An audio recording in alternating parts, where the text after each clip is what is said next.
ಹಾಸನದ ಪ್ರಜ್ವಲ್ ರೇವಣ್ಣ ಅಶ್ಲೀಲ ವಿಡಿಯೋಗಳ ಪ್ರಕರಣ ರಾಜ್ಯದಲ್ಲಿ ಮಾತ್ರವಲ್ಲದೆ ದೇಶದಾದ್ಯಂತ ಸುದ್ದಿಯಲ್ಲಿದೆ. ಇದು ಇದುವರೆಗೆ ಕೇಳಿರದ ಪ್ರಕರಣ. ಹಾಸನದ ಪ್ರಸಿದ್ಧ ರಾಜಕಾರಣಿ ಪ್ರಜ್ವಲ್ ರೇವಣ್ಣ ಅವರ ಮೇಲಿನ ಪ್ರಕರಣ ಈಗ ಎಲ್ಲೆಡೆ ಸುದ್ದಿಯಲ್ಲಿದೆ. ಸ್ನೇಹಿತರೆ, ಬೆಕ್ಕು ಕಣ್ಣನ್ನ ಮುಚ್ಚಿಕೊಂಡು ಹಾಲನ್ನ ಕುಡಿದ್ರೆ ಅದು ಜಗತ್ತಿಗೆ ತಿಳಿಯೋದಿಲ್ವಾ? ಈಗ ಹರಿದಾಡುತ್ತಿರುವ ಅಶ್ಲೀಲ ವಿಡಿಯೋಗಳು ನಿಜವಾ ಅಥವಾ ಡೀಪ್ ಫೇಕ್ ತರಹದ ತಂತ್ರಾಂಶಗಳನ್ನ ಬಳಸಿಕೊಂಡು ಮಾಡಿರೋದಾ ಎನ್ನುವ ಪ್ರಶ್ನೆಗಳು ಹರಿದಾಡುತ್ತಿವೆ. ಎಸ್ಐಟಿಯ ತನಿಖೆ ಒಂದು ಕಡೆ ನಡೀತಿದೆ, ಆದ್ರೆ ವಿಡಿಯೋಗಳನ್ನ ನೋಡಿದ ನಂತರ ನಮ್ಮ ಅನುಭವಕ್ಕೆ ಬಂದಂತಹ ಕೆಲವಷ್ಟು ವಿಚಾರಗಳನ್ನ ಈ ವಿಡಿಯೋದಲ್ಲಿ ನೋಡೋಣ.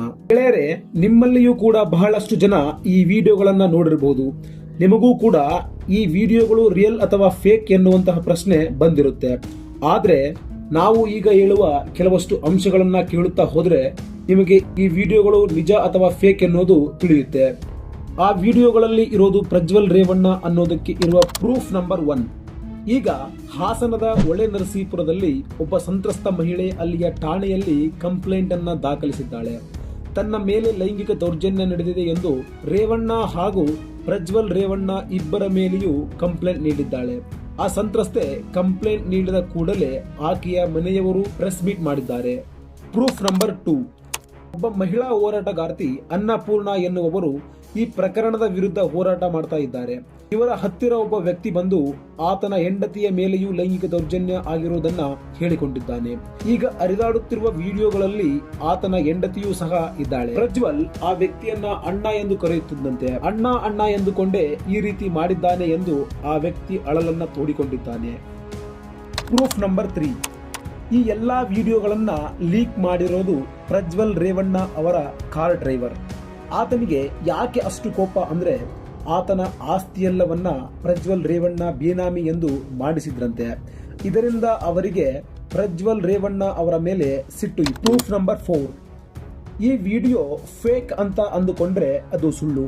ಯಾಕಂದ್ರೆ AI ಅಪ್ಲಿಕೇಶನ್ ಬಳಸಿಕೊಂಡು ಫೇಸ್ ಮಾತ್ರ ಬದಲಿಸಬಹುದು.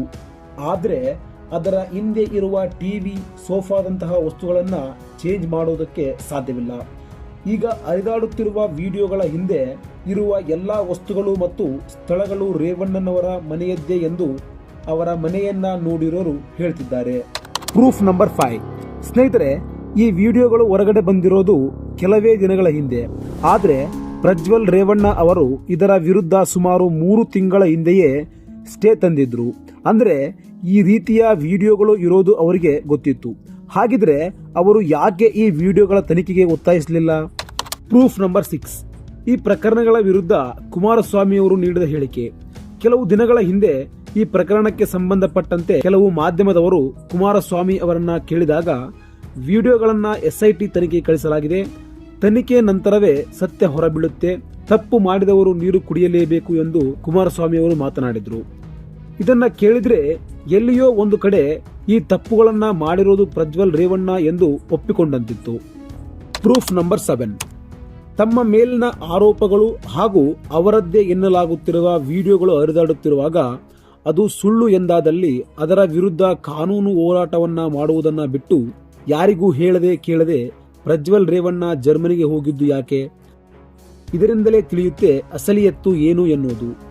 ಇನ್ನು ಇದರ ಬಗ್ಗೆ ರೇವಣ್ಣ ಆಗಲಿ ರೇವಣ್ಣನವರ ಹೆಂಡತಿಯಾಗಲಿ ಯಾವುದೇ ಪ್ರತಿಕ್ರಿಯೆಯನ್ನ ನೀಡಿಲ್ಲ.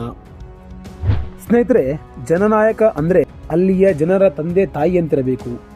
ಅವರ ಕಷ್ಟ ಕಾರ್ಪಣ್ಯಗಳನ್ನ ಆಲಿಸಬೇಕು.